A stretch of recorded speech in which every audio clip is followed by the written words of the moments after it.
My father gave my $10,000 ranch fund to my brother to pay off his gambling debts and told me, "Go find a shovel and learn to dig."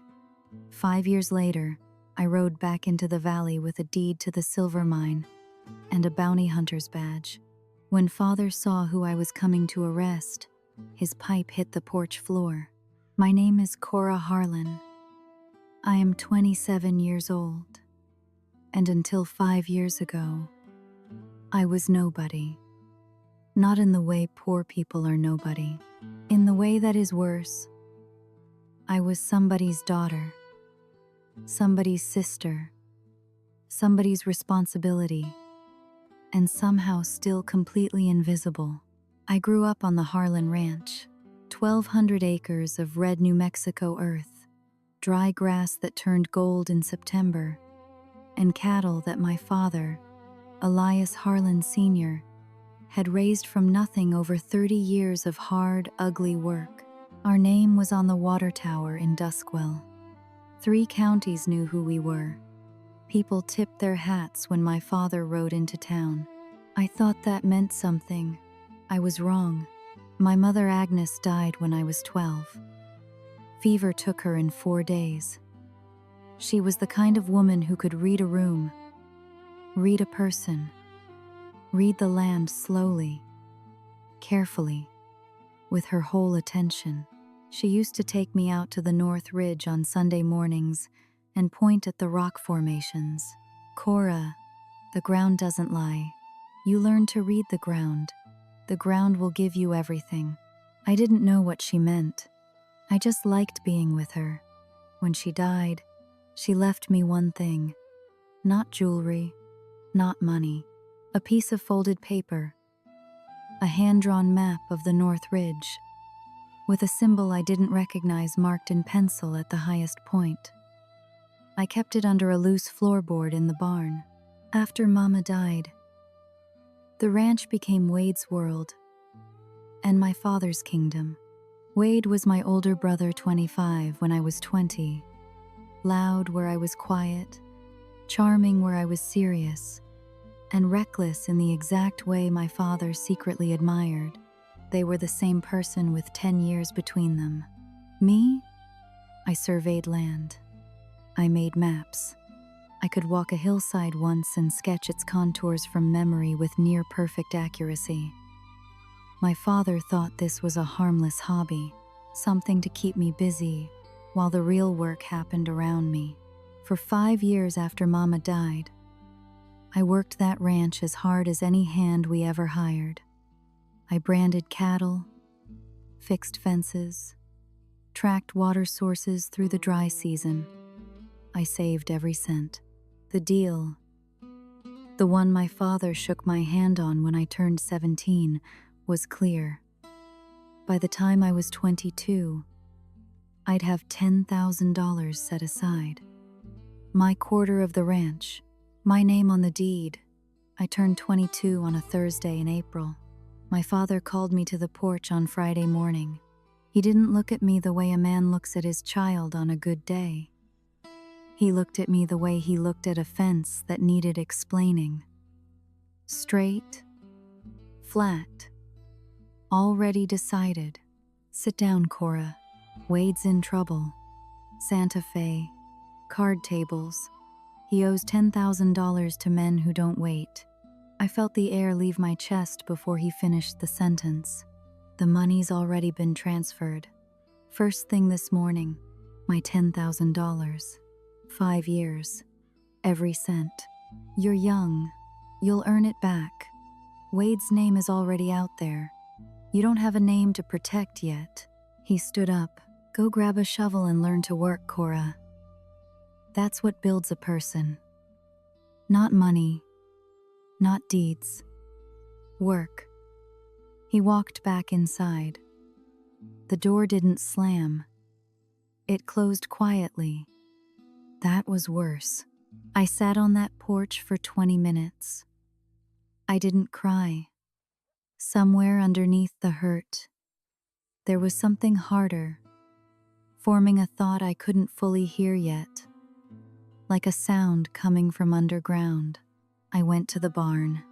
I lifted the loose floorboard. I took Mama's map. I saddled my horse. Rode north to the ridge one last time. Looked at the land that should have had my name on it. And then I turned south towards Santa Fe. I didn't say goodbye. My father watched from the porch window. He didn't call after me. Here's what he didn't know, and what I didn't know either. That map, that pencil symbol on the North Ridge, it was going to change everything. Santa Fe in 1878 was loud, dusty, and completely indifferent to a 22-year-old woman with $16, a horse, and a rolled-up paper map. I had no credentials, no references, no plan beyond the one thought that had formed on that porch. I know how to read land. Somebody somewhere will pay me to do that. Most places didn't. I walked into 4 surveying offices in my first week. 3 didn't let me pass the front desk. One man actually laughed. Not mean, just genuinely confused, the way you'd laugh if a cat walked in asking for a job. The 4th office was different. Elliot Pruitt was 61 years old, half deaf in his left ear, and the most decorated land surveyor in the New Mexico territory. He had mapped 3 mountain ranges, testified in 11 federal land disputes, and had gone through 9 assistants in 4 years. He was also the only person who looked at my sketches and didn't say a word for 2 full minutes. I had brought 4 drawings, terrain maps I'd made from memory of areas around Duskwell. He put on his glasses. He looked at each one slowly. "You walked this," he said, pointing at the ridge elevation. "Once, about 3 years ago." He looked at me over his glasses. Once, he picked up the 3rd sketch, the North Ridge section. He held it next to a surveyed map from his drawer. He compared them for a long time. "You're off by 8 feet on this elevation. Everything else is within acceptable margin." He set it down. He hired me. $12 a month plus room and board. It wasn't much, but it was mine. For the next year, I worked alongside Pruitt on actual survey jobs across the territory. He was difficult and brilliant and almost never complimented anything, but he taught me things nobody else would have bothered. Teaching a woman in 1878 soil composition, mineral identification, how to read rock formations for what was underneath them. About 8 months in, I showed him Mama's map. I spread it on his work table one evening after the others had gone home.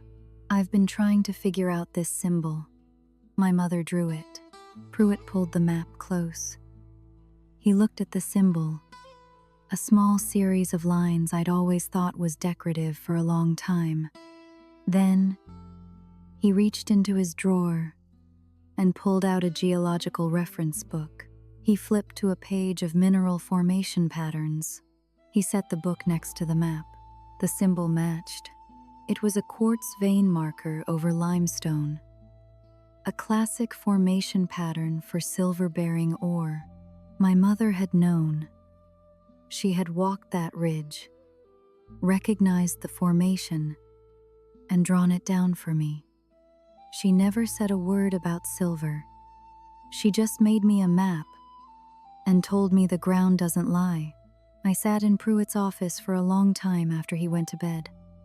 I looked at that map, and for the first time since I left Duskwell, I felt something I hadn't expected. Not just hope, something stronger, purpose. But here's the thing that kept me up that night. That ridge, that formation. It wasn't inside the formal boundaries of the Harlan Ranch deed. It was just north of it. Public territory land, unclaimed, which meant, legally, it belonged to nobody. Yet, Year 2. I was 23 years old, with $200 saved, a surveyor's license I'd earned under Pruitt's name, and a plan that scared me every time I thought about it clearly. I was going to file a mineral claim on the North Ridge, under my own name. This sounds simple. It wasn't. First problem. I was a woman in 1879. Territorial land offices processed hundreds of claims. Most of them were from men. When a woman walked in alone with a mineral filing, clerks had a way of losing paperwork, misreading dates, discovering procedural errors that somehow only appeared on certain applications. Second problem. I had $200. Filing fees, survey documentation, legal witness costs. A proper mineral claim could run close to $150. That left me $50 to survive on while I waited for approval. Third problem. I had no idea if there was actually silver up there. Pruitt had identified the formation type. That wasn't a guarantee. That was a geological probability. Pruitt sat across from me the morning I told him my plan, his coffee going cold, and he looked at me the same way he'd looked at my sketches. The first day, quiet, careful, really seeing. You understand that if you file this and it comes back empty, you've spent everything you have. Yes, sir. And you're doing this anyway. The ground doesn't lie. My mother told me that. He reached into his jacket and put a folded piece of paper on the table. It was a letter, on official surveying firm letterhead, already signed. A professional attestation confirming my documentation and survey as complete and legally compliant. How long have you known I was going to do this? Since the night you showed me your mother's map. Go file your claim, Cora. I'll be here when you get back. I walked into the Santa Fe Land Registry office on a Tuesday morning in March of 1879. I placed my documentation, my filing fee, Pruitt's letter, and my survey drawings on the counter. The clerk looked at my name on the form. He started to say something. I put Pruitt's letter on top of the stack. He read it. He stamped the form. He filed it. Cora Harlan, North Ridge Parcel, Lot 7, Mineral Rights. Filed March 14th, 1879. 6 weeks later, I got my approval notice. I hired 2 miners with my last $50. They started digging in June. They hit the first vein in August. It wasn't enormous, but it was real, consistent. A working silver deposit running northeast through the limestone, exactly where Mama's marker said it would be. I sat down on that ridge, on the same ground where my mother had crouched and run her fingers along the stone, and I put my face in my hands. Not crying. Something past crying. She had known. She had walked this exact ground, recognized what it meant, and instead of telling my father, who would have dismissed her or claimed it himself, she had drawn a map and given it to me. A 12-year-old girl. She had been waiting for me to be ready. What I didn't know yet was that this mine was about to attract exactly the wrong kind of attention. Year 3. The mine was producing. I'd sold a 40% operating stake to a mining company out of Albuquerque for enough capital to properly work the vein. I kept the deed. I kept 60%.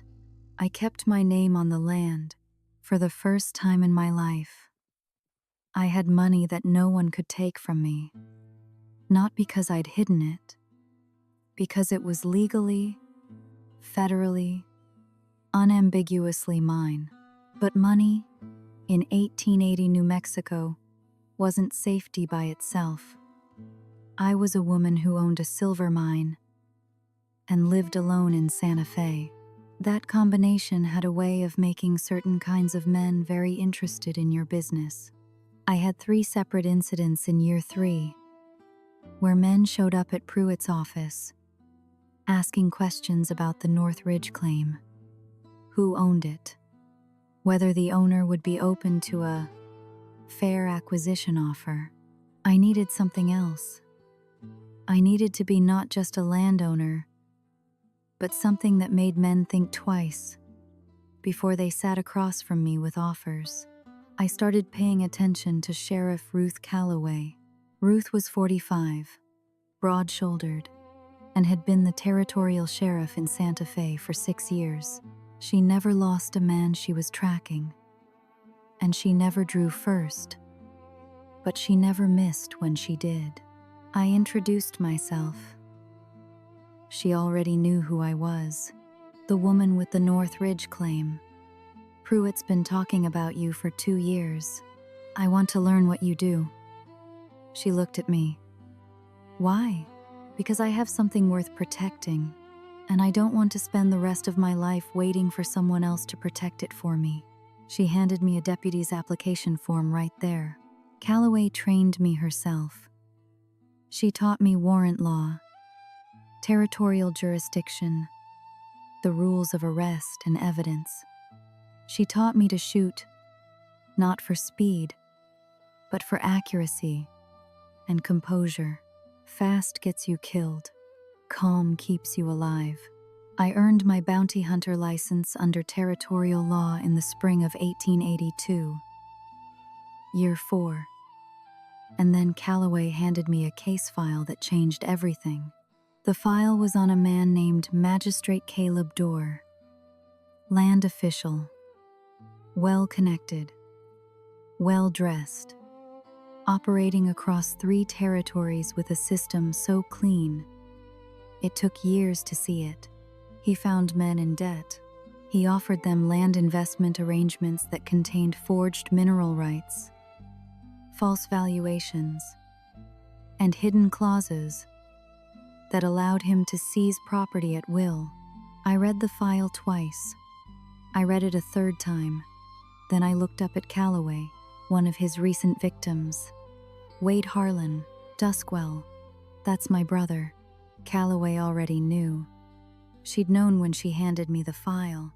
There's more. She put a 2nd document on top. A lien agreement, filed 2 months ago with the Duskwell Land Registry. Elias Harlan Sr., the Harlan Ranch, all 1,200 acres, signed as collateral on a loan brokered by Caleb Dorr. My father didn't know what he had signed. The language was deliberately buried, 7 pages of legitimate-sounding text before the collateral clause appeared on page 8. Dorr had ruined Wade, and now he was coming for my father's land. There was a federal warrant out for Dorr's arrest. Forgery, land fraud, 3 counts. The warrant had been issued 2 weeks ago. Calloway looked at me. He's heading to Duskwell to execute the lien, probably within the month. I'll bring him in, I said. What I hadn't told Calloway, what I hadn't told anyone, was the thing I'd discovered 3 weeks earlier while cross-referencing Dorr's case files with old land registry records. Caleb Dorr was the man who had originally approached my brother Wade in Santa Fe 5 years ago. The card game debts Wade owed were not to random gamblers. They were to men who worked for Dorr. Wade hadn't stumbled into debt. He'd been steered into it, deliberately, targeted, because Dorr had already identified the Harlan Ranch as a future acquisition, and he needed the family unstable first. My father had given away my inheritance to cover debts that had been engineered specifically to destabilize our family. I sat with that information for 3 days before I could speak about it calmly. Then I packed my saddlebag, picked up the warrant, and rode toward Duskwell. Before we go further, drop a comment. Tell me where you're watching from and what time it is. I want to know who's still here. Because what's coming next, I haven't told anyone the full version of.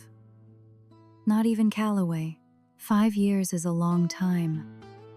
Long enough for red earth to shift, for fence lines to move, for the faces of people you knew to settle into new versions of themselves. I rode into Duskwell on a Tuesday morning.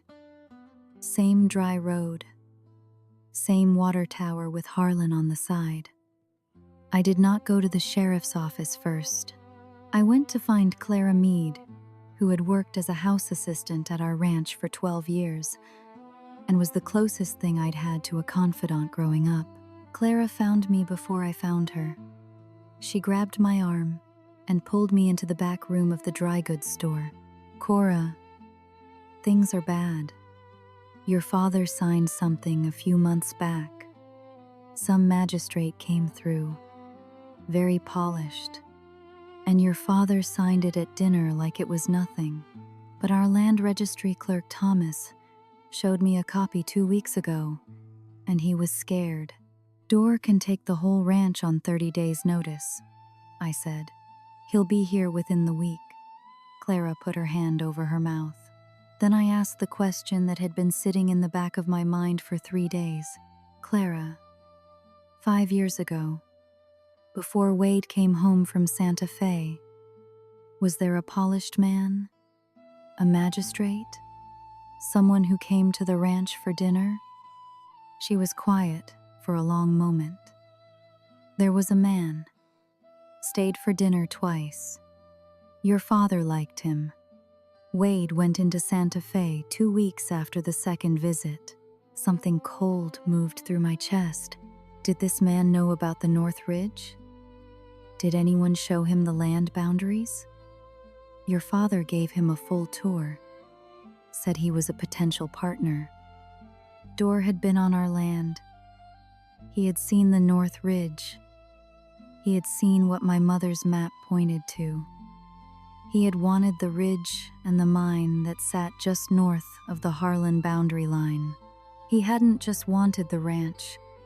He had wanted everything. I want to tell you something before I tell you about seeing Wade again. I was angry at Wade. I had been angry at Wade for 5 years.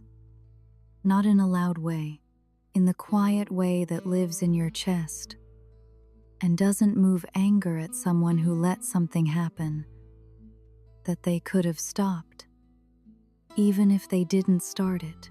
I found him in the south barn. He was repairing a bridle slowly, with the careful movements of someone who was filling time rather than doing a job. He looked older than 31. He heard me come in. He looked up. He didn't say my name. He just looked at me for a long moment, and something in his face did something I wasn't prepared for. It broke. Quietly. Cora. Just that. I sat down on a hay bale across from him. Tell me about Caleb Dorr. He went still. He approached me in Santa Fe. Said he knew our ranch. Said he had an investment opportunity.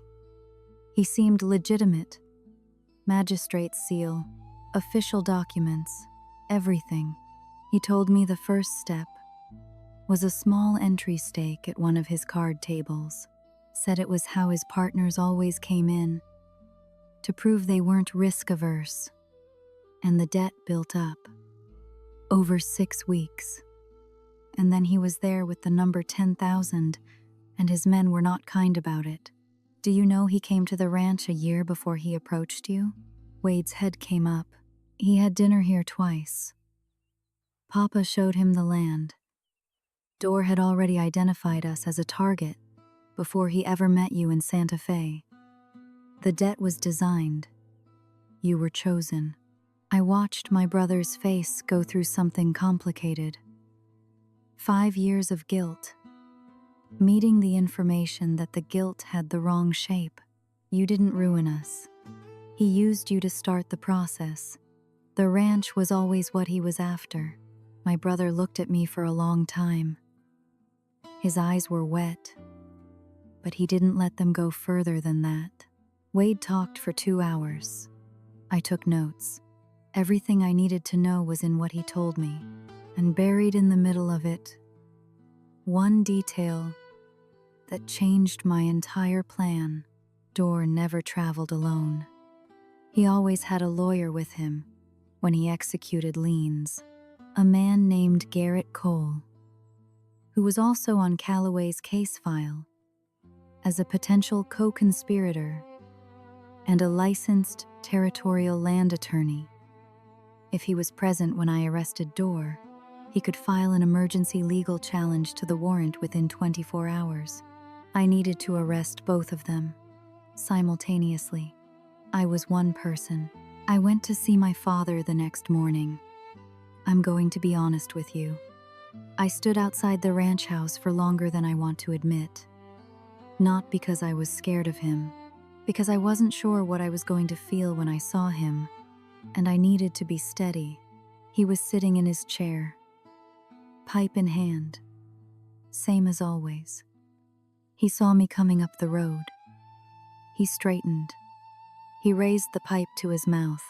I walked up the steps. I put 3 documents on the porch railing. I didn't say hello. Read them in order, I said. He picked up the first document, the federal warrant, with Caleb Dorr's name and charges at the top. He picked up the second, the lien agreement, his own signature on page 8. His jaw tightened. He picked up the third, my silver mine deed, and below it, a transfer agreement assigning 30% of the mine's annual yield in perpetuity back to the Harlan Ranch. He read the deed. He looked at the yield figures I'd written in the margin. The pipe dropped. It hit the porch boards and scattered ash across the wood. "Mama's map," I said. "She found it. She knew what it was. She left it for me."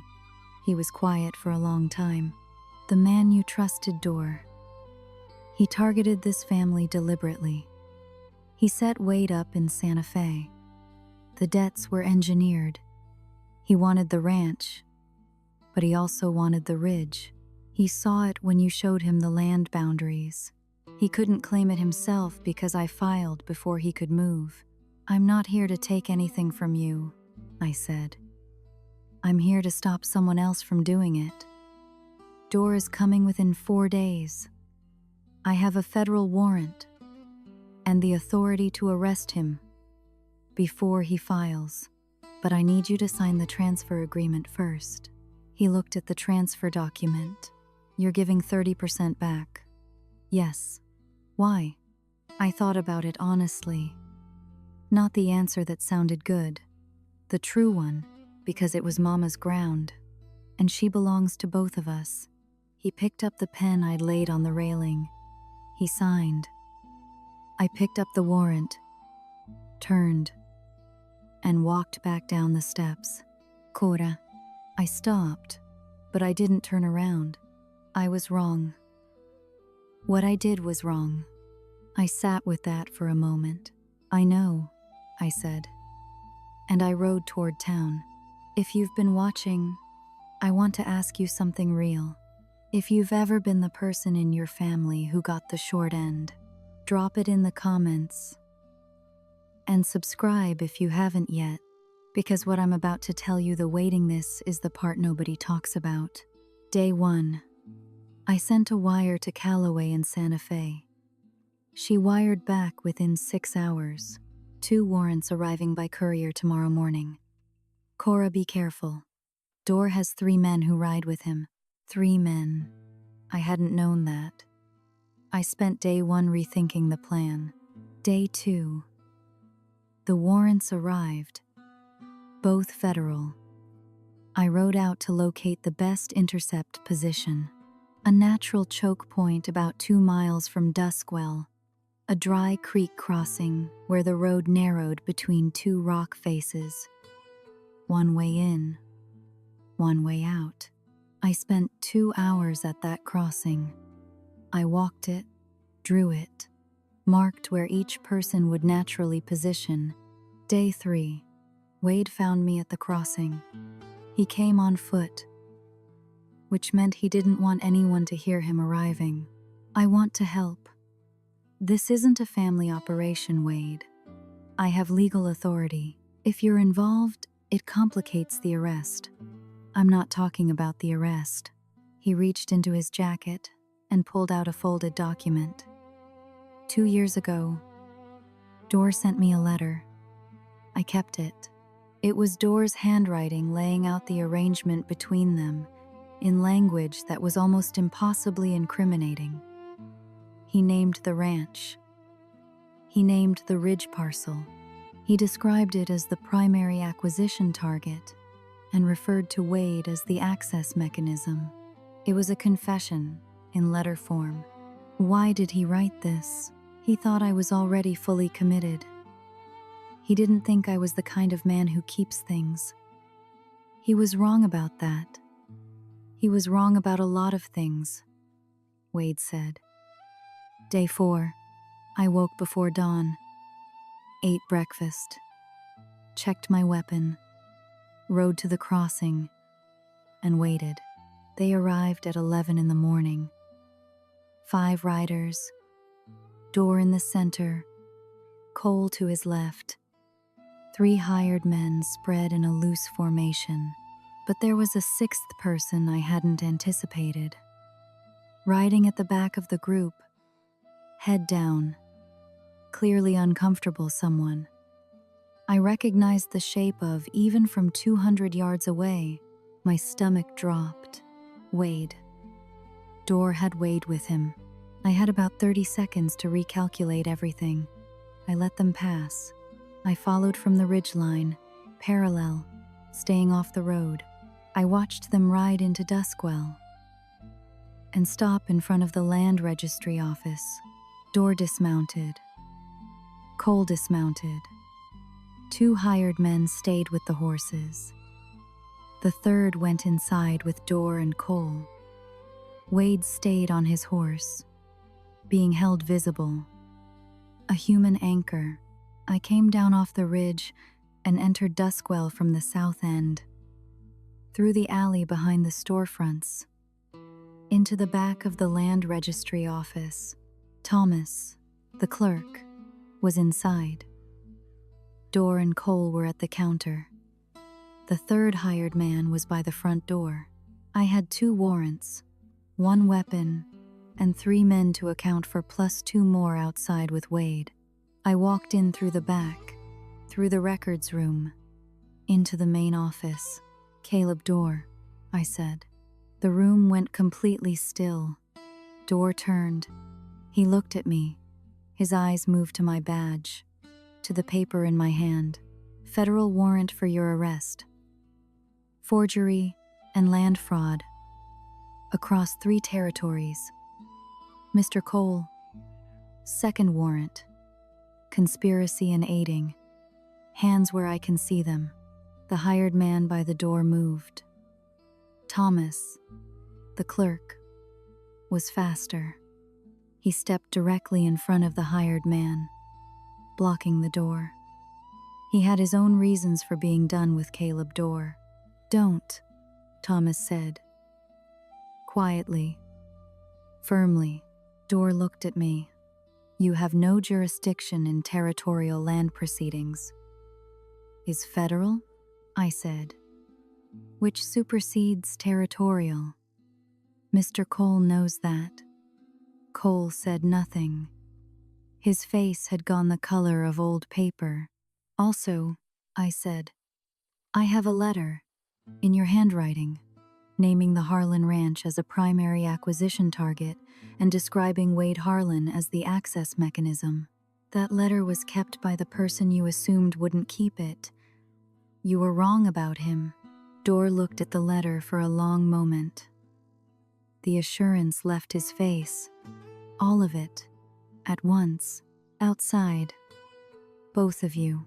We walked out the front door into the Duskwell Street. 2 hired men still holding horses 20 feet away. Wade still on his horse. He looked at me. He looked at door, in front of me. Something moved across his face that had been waiting a long time to land somewhere. The 2 hired men assessed the situation and made the sensible calculation. They didn't move. Calloway arrived 4 hours later, with 2 deputies. I handed her everything. "You did this alone," she said. "Thomas helped," I said. She almost smiled. "Get some rest, Cora." That evening, Wade and I sat on the same porch I'd left 5 years ago.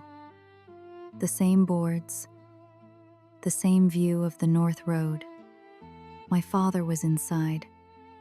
He didn't come out, which was right. "Why were you with them?" "Dorr sent a man to the ranch yesterday morning. Said he needed a Harlan present at the registry filing. Said it was standard procedure. I knew it wasn't right, but I didn't know what else to do. And I didn't know if you were actually coming." "It's done," I said. "Cora, what I let happen, what I let Papa do to you. I knew it was wrong. I knew it while it was happening. And I said nothing, because I was ashamed."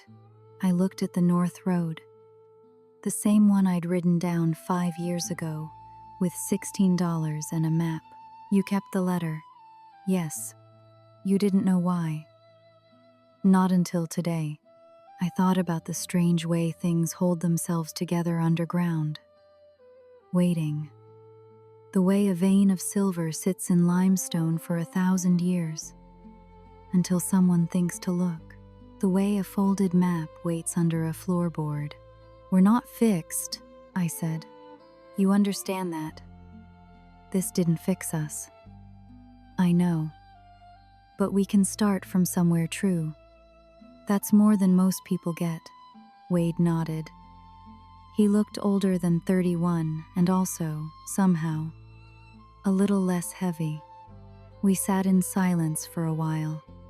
The sun went down behind the mesa, and then Wade said something I hadn't expected.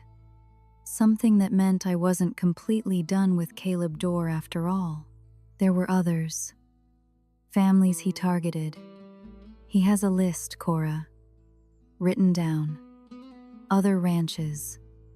Other people. I heard at least 6 names.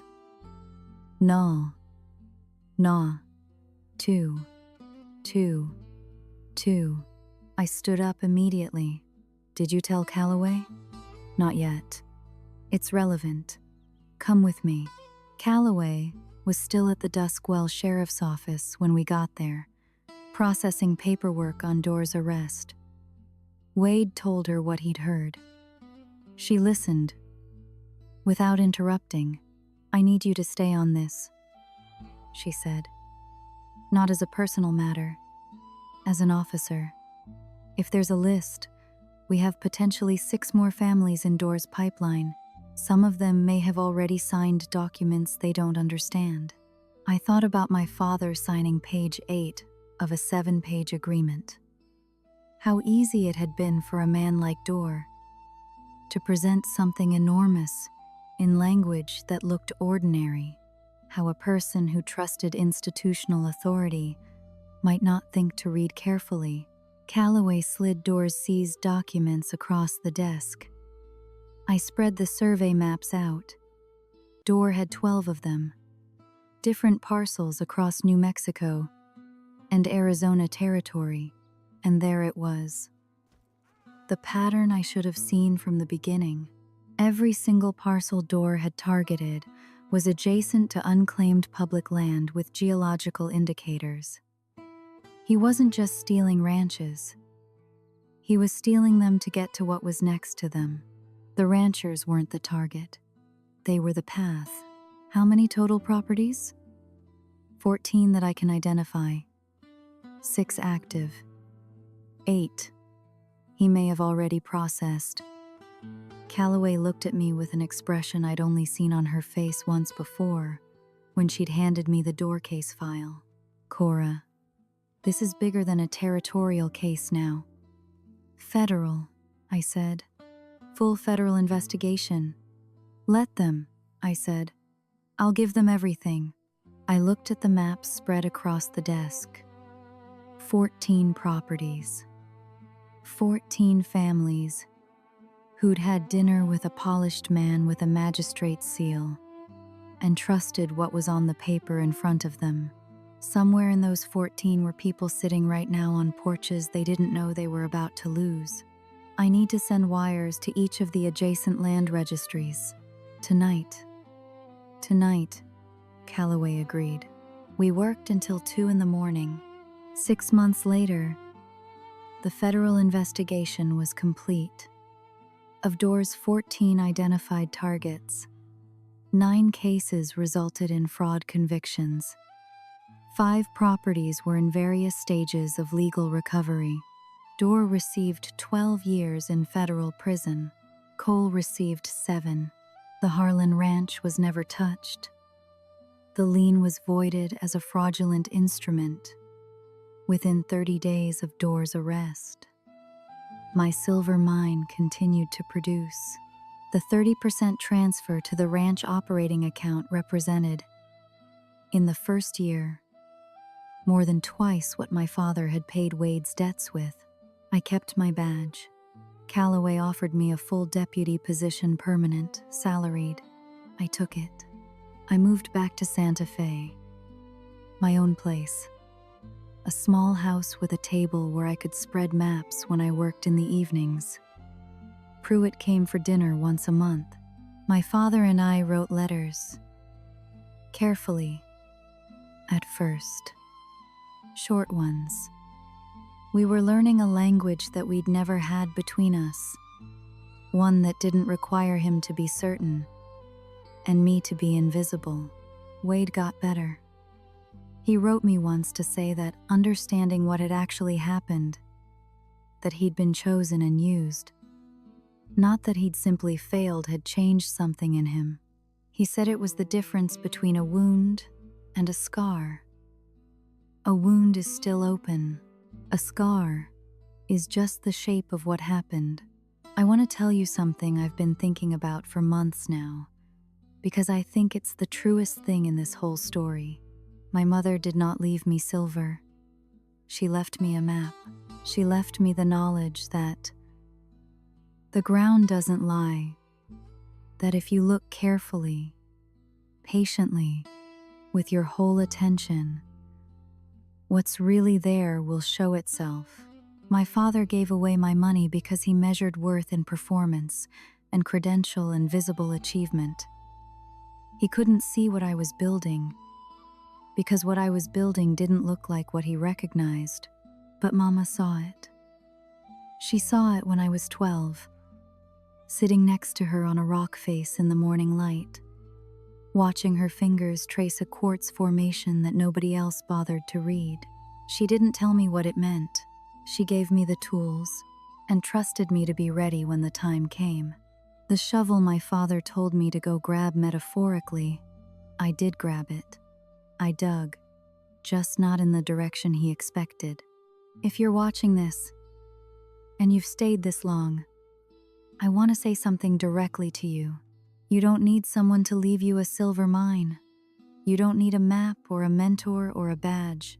But you do need to stop letting other people's inability to see you become the story you tell yourself about who you are. My father wasn't a villain. He was a man who had one way of measuring worth and couldn't see anything that didn't fit that measure. That's not evil. That's just a very expensive kind of blindness.